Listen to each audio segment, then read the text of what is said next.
नमस्कार मित्रों, हमारे ऑनलाइन चैनल पे आप सभी का स्वागत है। मैं मधुसूदन पांडे दिशा एकेडमी से, और आपके लिए मैं वर्णमाला का जो है अगला भाग लेकर आया हूँ। ठीक है, और ये अगला भाग जो है हम लोग जहाँ पर हमारा वर्णमाला का भाग 4 ख़त्म हुआ था, तो 5वां भाग है। अगर आप इसके पहले वाले वीडियो नहीं देखे हैं तो कृपया जाकर वो वीडियो ज़रूर देख लीजिए, क्योंकि ये वीडियो उन वीडियो से रिलेटेड है।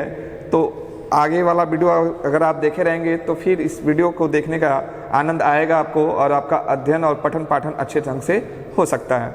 ठीक है, तो आज हम लोग जो बात करेंगे वर्णमाला में, तो वर्णमाला में हम लोग व्यंजन पढ़ रहे थे, और आज जो है वर्णों के वर्गीकरण के बारे में बात करेंगे। ठीक है, वर्णों के वर्गीकरण के बारे में हम लोग बात करेंगे कि वर्गों का वर्गीकरण कैसे करते हैं। तो सबसे पहले हम लोग वर्णों के वर्गीकरण में देखेंगे घोषत्व के आधार पर। घोषत्व के आधार पर, ठीक है, यानी घोषत्व के आधार पर क्या है? घोष का अर्थ होता है स्वर यंत्रों में ध्वनि का कंपन। घोष का अर्थ होता है स्वर यंत्रों में ध्वनि का कंपन। ठीक है, यह घोष कहलाता है। और घोषत्व के आधार पर ये 2 भाग में जाते हैं, यानी 2 प्रकार के हो जाते हैं, अघोष व्यंजन और सघोष व्यंजन। कौन कौन से? अघोष व्यंजन और सघोष व्यंजन। ठीक है, तो अगर आप कॉपी कलम लेकर बैठे हैं तो इनको आप नोट भी करते चलें। तो सबसे पहले हम लोग बात करेंगे अघोष व्यंजन की। अघोष व्यंजन क्या होता है? ठीक है, तो ये लिख लीजिएगा, अगर आप लिए हैं नोट्स बना लीजिएगा। जिन ध्वनियों के उच्चारण में स्वर यंत्रियों में कंपन न हो वो अघोष व्यंजन कहलाता है। अर्थात जिन वर्णों के उच्चारण में स्वर यंत्रियों में कंपन न हो वो कैसा व्यंजन जाएगा? वो अघोष वर्ण के अंतर्गत जाएगा। ठीक है, अघोष वर्ण के अंतर्गत। और अघोष वर्ण के अंतर्गत कौन कौन से आते हैं, अघोष व्यंजन कौन कौन से होते हैं, ये जानने के लिए आप ये ऐसे देखिएगा, हर वर्ग का पहला और दूसरा। हर वर्ग का पहला और दूसरा, जैसे हमने आपको बताया था, तो खड़े खड़े में बताया था कि प्रथम वर्ग, द्वितीय वर्ग, तृतीय वर्ग, चतुर्वर्ग, पंचम वर्ग, 5वां अक्षर। ठीक है, तो हर वर्ग का पहला और दूसरा क्या होता है? अघोष व्यंजन होता है। वो सब क्या कहलाते हैं? अघोष व्यंजन कहलाते हैं। और साथ ही साथ ये जो संघर्षी व्यंजन में आ जाते हैं, स और स, ये तीनों स जो है वो अघोष व्यंजन के अंतर्गत जाते हैं। तो इसका एक ट्रिक बन सकता है 12 अघोष स। 12 अघोष स। 12 अघोष स का मतलब ये हो गया कि पहला और दूसरा वर्ण, हर वर्ग का पहला और दूसरा, ठीक है, हर वर्ग का पहला और दूसरा वर्ण, साथ ही साथ स वाला। तो स वाले से आप इसको समझ लीजिएगा, तालाबी स, मूर्धन्य स और दंतोष्ठ स। ठीक है, यह स। उसमें ह भी होता है, तो हम ह को यहाँ नहीं रखते हैं, ह जो है सघोष में आता है। ठीक है, तो अघोष क्या होता है कि जिन व्यंजनों के उच्चारण करते समय स्वर यंत्रों में कोई कंपन उत्पन्न न हो वो अघोष व्यंजन कहलाते हैं। और अघोष व्यंजन कौन कौन से होते हैं? हर वर्ग का पहला और दूसरा, साथ ही साथ स और श। ठीक है, अब बात करते हैं हम लोग सघोष व्यंजन को। सघोष व्यंजन के बारे में बात करते हैं। सघोष व्यंजन यानी सघोष को घोष भी बोला जाता है। सघोष व्यंजन वे व्यंजन होते हैं जिनको उच्चारण करते समय स्वर यंत्रियों में जो है वह कंपन उत्पन्न होती है।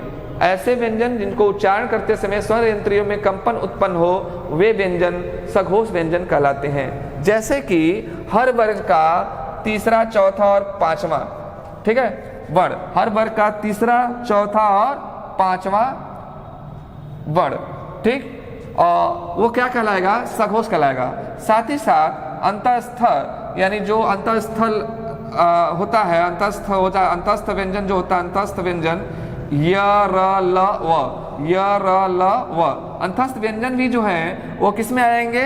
सघोष में आ जाएंगे। साथ ही साथ ह जो है, ह को हम लोग सघोष में रखते हैं। ठीक है, उसके बाद दूसरा होता है प्राण तत्व या काकल के आधार पर।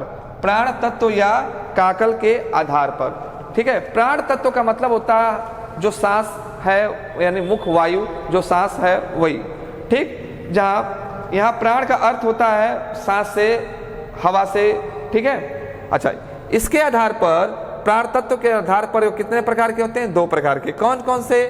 अल्प प्राण व्यंजन और महाप्राण व्यंजन। अल्प प्राण व्यंजन, अल्प प्राण व्यंजन किसे कहते हैं? तो इसको नोट कर सकते हैं आप कि जिन व्यंजनों के उच्चारण में मुख से कम हवा निकलती है, अल्प मतलब कमी होता है, तो जिन व्यंजनों के उच्चारण में मुख से कम हवा निकलती है उसे अल्प प्राण व्यंजन कहलाते हैं। और अल्प प्राण व्यंजन के अंतर्गत कौन आते हैं? हर वर्ग का पहला, तीसरा और पांचवा, हर वर्ग का पहला, तीसरा और पांचवा वर्ण, ठीक है, अल्प प्राण कहलाएंगे। और इसके साथ साथ अंतस्थ व्यंजन य, र, ल, व, य, र, ल, व, ये सब क्या है? अंतस्थ व्यंजन जो है उस किस में जाएंगे?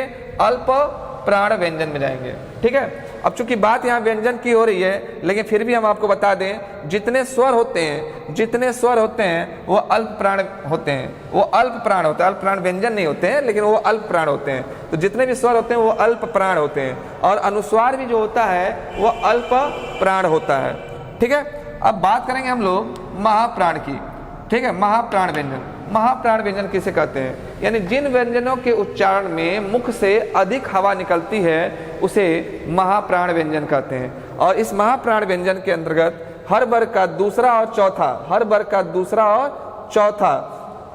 वर्ण आता है। साथ ही साथ जो उष्म व्यंजन होते हैं, उष्म व्यंजन यानी स और ह, ये सभी जो है ये सभी महाप्राण व्यंजन के अंतर्गत जाते हैं। यानी हर वर्ग का दूसरा और चौथा, साथ ही साथ उष्म व्यंजन स और ह, और विसर्ग भी जो है आपका महाप्राण व्यंजन के अंतर्गत आता है, ठीक है। ये विसर्ग महाप्राण व्यंजन नहीं होगा, ठीक, लेकिन ये महाप्राण व्यंजन के अंतर्गत ये सब आ जाएंगे, ठीक है, लेकिन विसर्ग महाप्राण होता है। अब बात करेंगे हम लोग अयोग वा का। अयोग वा, और जब हम लोग क्लास स्टार्ट किए थे उसी समय वर्णमाला जब हमने स्टार्ट किए थे तो स्वर पढ़ाते समय हमने बताया था कि वर्णमाला में स्वरों की संख्या 11 होती है, और अगर कहा जाए कि कुल स्वर कितने हैं तो 13 होते हैं। वो 13 इनको लेकर होता था, इन अयोग वाहों को लेकर होता था। अंग और अह, ये क्या है? अयोग वाह है, अयोग वाह है, जिसमें ये अनुस्वार है और ये क्या है? विसर्ग है, ठीक है, ये विसर्ग के अंतर्गत आता है। तो अयोग वाह किसे कहते हैं? अगर इसको आप नोट डाउन करना चाहें तो परिभाषा हम बोल रहे हैं, आप लिख लिखिएगा, परंपरा के अनुसार अंग और अह को स्वरों के साथ रखा जाता है। इनका उच्चारण व्यंजनों की भांति अस्वर के साथ होता है, इसलिए इन्हें स्वरों से अलग माना जाता है। किंतु ये व्यंजन के लिए उच्चारण वहन करते हैं, अतः इनमें स्वर तथा व्यंजन दोनों के गुण पाए जाते हैं, इसलिए इन्हें अयोगवा कहा जाता है। अयोगवा को स्वर तथा व्यंजन के बीच की कड़ी कहा जाता है। अयोगवा को स्वर तथा व्यंजन के बीच की कड़ी कहा जाता है, जहां अंग को अनुस्वार और अ को विसर्ग कहा जाता है। ठीक है, अब देखिए, अब इस परिभाषा के अनुसार परिभाषा क्या बताती है कि उनका उच्चारण व्यंजनों की भांति अस्वर के साथ, मतलब जब अ जो होते हैं अ अगर हम खाली बात करें, सिर्फ अ की बात करें तो ये अस्वर है, और जो स्वर होते हैं वह स्वतंत्र होते हैं, वह स्वतंत्र रूप से आते हैं। लेकिन अंग जो है ये अ का सहारा लेकर आता है, इसलिए अंग जो है और अ जो है अ का सहारा लेकर आता है, इसलिए इसको स्वर के अंतर्गत नहीं रखते। लेकिन जब ये व्यंजन के साथ जाते हैं तो ये मात्रा दे देते हैं और व्यंजन को उच्चारित कर देते हैं, इसलिए अंग और अ को जो है न स्वर माना जाता है न व्यंजन माना जाता है, इन्हें क्या कहा जाता है? अयोग वा कहा जाता है। ठीक है, इसको आप ऐसे भी कह सकते हैं कि अंग और अ जो है वह स्वर और व्यंजन के बीच की कड़ी है, स्वर और व्यंजन के बीच की कड़ी है। लेकिन अब चूंकि आप पढ़े होंगे कि वर्ण दो प्रकार के होते हैं, एक होता है स्वर और एक होता है व्यंजन, एक होता है स्वर और एक होता है व्यंजन। ठीक है, तो अगर आप ये समझिए कि 52 वर्ण हैं, 52 वर्ड में जो है आप जो है इधर आप 33 दे ही दिए इसको, प्लस टोटल 9 इसमें हो जाता है 39 इसको दे दिए, ठीक, 11 इसको दे दिए, तो जो अनुस्वार बचता है अयोग बा बचता वो किस में जाएगा? तो अयोग बा को हम जो है हमेशा किसके साथ रख देते थे? स्वर के साथ रखते हैं। लेकिन अयोग बा जो होता है वो न स्वर है न व्यंजन है, वो स्वर और व्यंजन के बीच की कड़ी माना जाता है। इसकी चर्चा हम अपने पहले वाले टॉपिक में कर चुके हैं, वहां पर आप जरूर इसको देख लीजिएगा, ठीक है। तो अयोग बा कौन कौन से हैं? अयोग बा होता है अंग और आ, ठीक। अनुस्वार, अनुस्वार यानी अंग को अनुस्वार कहा जाता है, ठीक है। और अनुस्वार की परिभाषा अगर आप लिखना चाहें तो अनुस्वार की परिभाषा आप लिख लीजिए, लिखिएगा, अनुस्वार ध्वनि का उच्चारण करते समय सांस वायु नाक से निकलती है। यानी अनुस्वार का जब हम उच्चारण करते हैं तो हमारे मुख से जो वायु निकलती है, ये वायु कहाँ से निकलती है? ये नाक से निकलती है, ठीक है। इसलिए हमें इसे अनुस्वार करते हैं, हम लोग इसके अनुस्वार करते हैं, ठीक है। विसर्ग, बात करेंगे अगर हम लोग विसर्ग का, तो विसर्ग जो है वो 2 बिंदुओं वाला चिन्ह होता है, आ के बाद 2 बिंदुओं वाला चिन्ह होता है विसर्ग, ठीक है। इसका उच्चारण हल्के ह की तरह होता है, जैसे प्रातः, प्रातः, जब हम प्रातः बोलते हैं तो लास्ट में 2 बिंदियां आ जाती हैं। इस तरह से ये विसर्ग जो है, विसर्ग का उच्चारण हल्के ह की तरह माना जाता है, ठीक है। चलिए अब बात करते हैं कुछ और पॉइंट्स की, ये देखिएगा।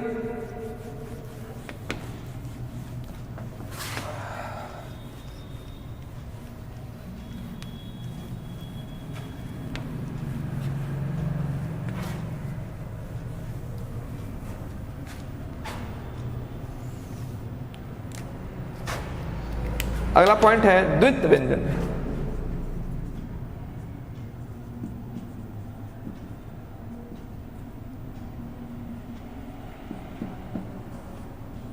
ठीक है, द्वित व्यंजन जिन वर्णों की पुनरावृत्ति, मतलब जिस वर्ण की पुनरावृत्ति हो उसे द्वित व्यंजन कहते हैं।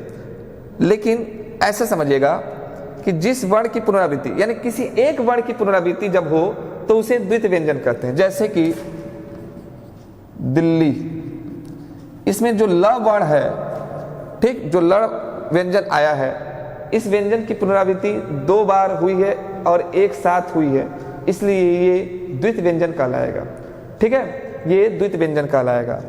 हाँ, तो आप ये कह सकते हो कि जिन वर्ण की पुनरावृत्ति हुई हो, जहां वर्ण की पुनरावृत्ति हुई हो, वह द्वित व्यंजन कहलाता है, ठीक है। एक ही व्यंजन की आवृत्ति अगर आए तो वह द्वित व्यंजन है।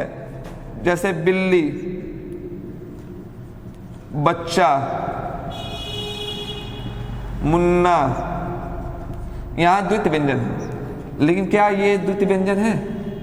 सत्य नहीं है। क्यों नहीं है? क्योंकि यहां व्यंजन की पुनरावृत्ति नहीं है। बनना, अगर आप कहेंगे कि बनना, बनना, यहां देखिए, यहां व्यंजनों की पुनरावृत्ति हो रही कि नहीं? न और न 2 बार आ रहे हैं कि नहीं? आ रहे हैं। क्या ये द्वित व्यंजन होगा? नहीं होगा। क्यों नहीं होगा?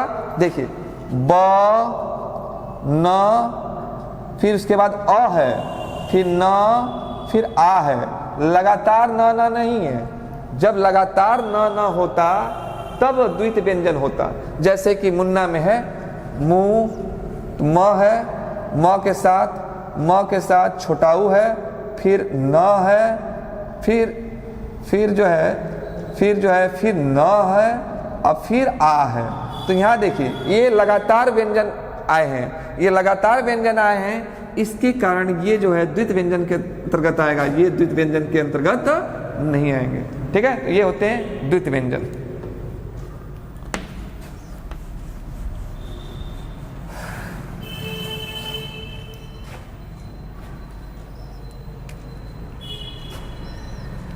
अब हम लोग बात करेंगे आगत व्यंजन की, आगत व्यंजन की, यानी वे व्यंजन जो हमारे संस्कृत में तो नहीं थे, ठीक है, लेकिन हिंदी में जो हम प्रयोग करते हैं वहाँ पर इनका प्रयोग होता है और ये विदेशों से आए हुए हैं, यानी बाहर से आए हुए हैं, ऐसे व्यंजनों का हम लोग जो लेकर प्रयोग करते हैं वे आगत व्यंजन के अंतर्गत आते हैं।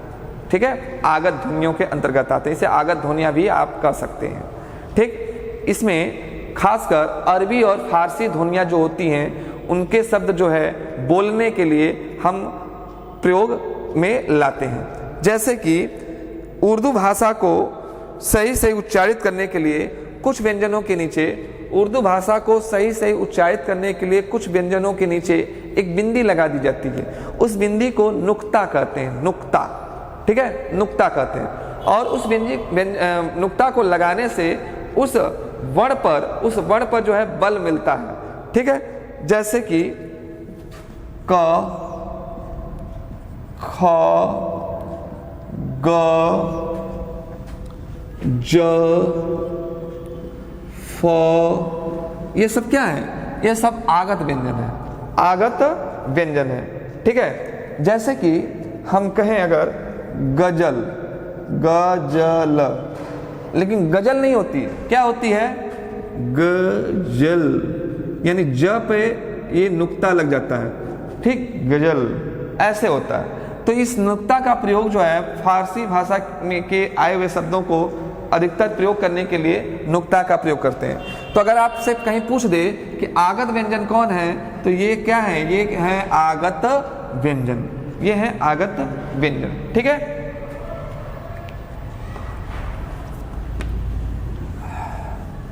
आगत स्वर आपको हम पढ़ा चुके हैं, लेकिन नहीं अगर आप देखे होंगे तो फिर भी यहां पढ़ा देते हैं आगत स्वर। आगत स्वर भी देख लीजिए क्या होता है। अंग्रेजी भाषाओं में कुछ ऐसे शब्द होते हैं जिनको हम हूबहू अपने हिंदी में उसी तरह से लिखते हैं।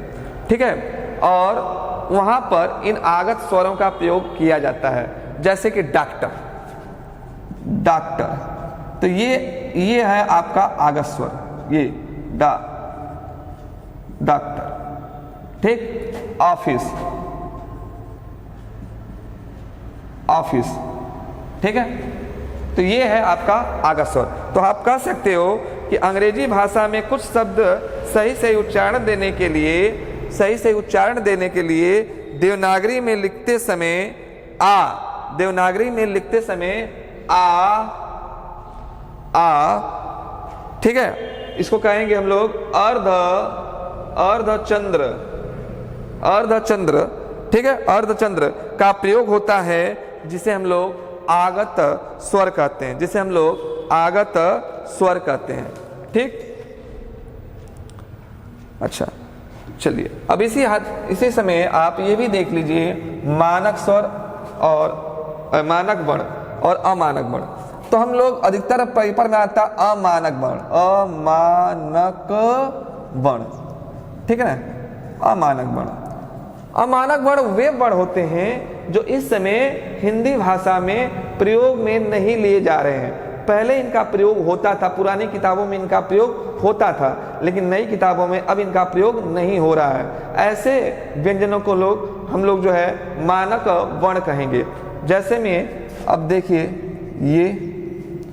ये फिर उसके बाद ये देखिए, ठीक, फिर यह वर्ण भी दिखाई देता होगा आपको।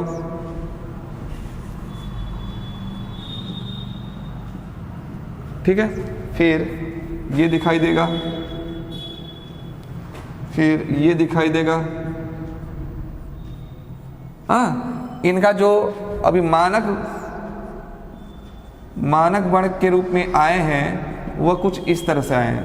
ये झ है, ठीक है, ये झ है, ये य वाला है,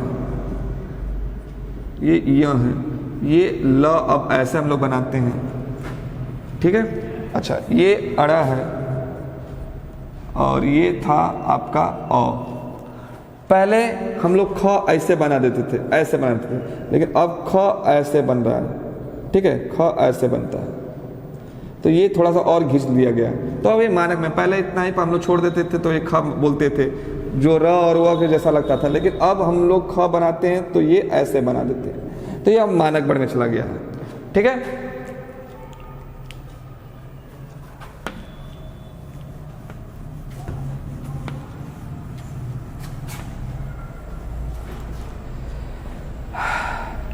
इसके बाद कारांत। कारांत, ये कारांत क्या होते हैं? ये कारांत क्या होते हैं तो सुन लीजिए। जब किसी शब्द का अंत किसी स्वर से होता हो, जब किसी शब्द का अंत किसी स्वर के साथ होता हो तो उस शब्द को स्वर का कारांत कहते हैं। तो उस शब्द को स्वर का कारांत कहते हैं। इसमें अकारांत, अकारांत, अकारांत, आकारांत, इकारांत,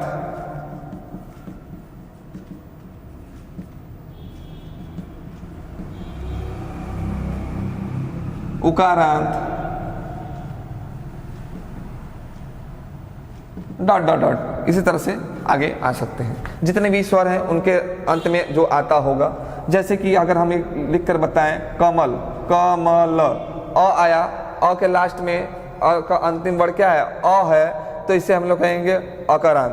हाँ, और अगर लिख दें बिमला, बिमला, लास्ट में आ आया तो ये आकारांत, ये आकारांत। ठीक है। लघु, घु, छोटा ऊ हो गया, इकारांत। बधु, बधु, ये इकारांत। ठीक, तो सॉरी, ये हो जाएगा आपका, इसमें ऐसे लिख दीजिएगा इमली, इमली, ये हो गया इकारांत।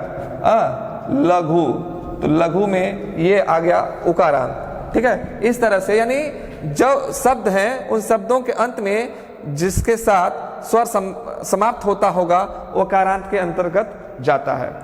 यहाँ पर अ लास्ट में आ रहा है तो ये अकारांत हो गया, यहाँ पर आ लास्ट में आ रहा है, अंत में आ रहा है तो ये आकारांत हो गया। यहाँ बड़ी ई आ रहा है तो इकारांत हो गया, यहाँ छुटाओ का मात्रा है उकारांत हो गया। ठीक है। इसी तरह से रिकारांत, ये सब आ जाते हैं। ठीक है। तो आज के लिए इतना ही टॉपिक रहेगा। आशा है कि आपको ये टॉपिक समझ में आया होगा और आपको आपके अध्ययन में ये हेल्पफुल होगा। अगर आपको ये वीडियो अच्छा लगा हो तो लाइक और सब्सक्राइब जरूर करिएगा और ज़्यादा से ज़्यादा इस वीडियो को शेयर करिएगा। ठीक है। और कमेंट करके बताइएगा जो भी कमियां हों, ताकि हम लोग उस कमियों को दूर करने की कोशिश करें। और आपके सहयोग और प्यार की ज़रूरत है। सहयोग और प्यार हमेशा बनाए रखें हमारे चैनल के साथ। मिलते हैं अगले वीडियो में, तब तक के लिए नमस्कार। जय हिंद, जय भारत।